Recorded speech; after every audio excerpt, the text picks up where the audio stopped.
dunia yang dipenuhi konflik, Indonesia hadir dalam menciptakan perdamaian dunia.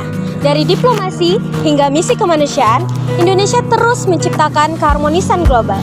Inilah kisah perjuangan Indonesia dalam menciptakan perdamaian dunia. Oke, pembahasan pertama akan kita mulai dari landasan politik luar negeri Indonesia, yang dibagi atas dua landasan utama. Yang pertama itu adalah landasan idealis yang diambil dari Pancasila, terutama pada sila kedua dan sila keempat, yang menekankan bahwa kemanusiaan yang adil dan beradab serta musyawarah pada hubungan internasional. Lalu yang kedua ialah landasan konstitusional yang diambil dari Undang-Undang Dasar 1945 yang menyatakan bahwa Indonesia ikut melaksanakan ketertiban dunia berdasarkan kemerdekaan, perdamaian abadi, dan keadilan sosial. Konferensi Asia Afrika pada tahun 1955 di Bandung menjadi tonggak sejarah diplomasi Indonesia. Konferensi Asia Afrika menghasilkan Dasar-Sila Bandung yang menjadi panduan hubungan antar negara Asia dan Afrika. Yang kedua ada Gerakan Non-Blok.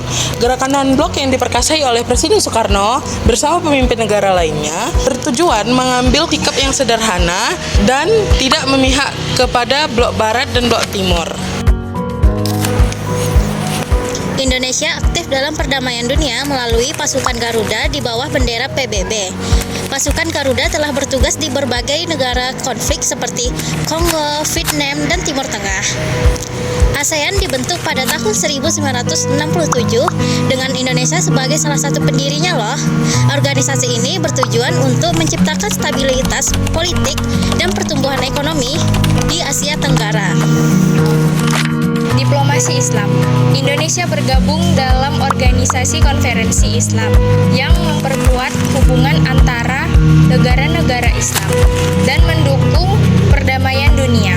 Deklarasi Juanda 1957 menetapkan Indonesia sebagai negara kepulauan yang kemudian diakui dunia internasional melalui UNCLOS 1982.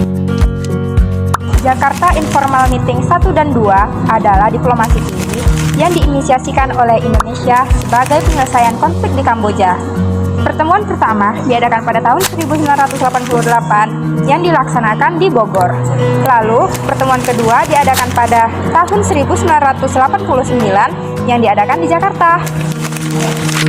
Melalui Jakarta Informal Meeting, Indonesia berhasil menyatukan berbagai pihak yang berkonflik, seperti pemerintahan Kamboja, Hammer Merah, dan faksi-faksi lainnya. Upaya ini menjadikan Indonesia sebagai mediator yang terpercaya di kawasan Asia Tenggara. Seperti itulah kisah perjuangan bangsa Indonesia untuk perdamaian dunia.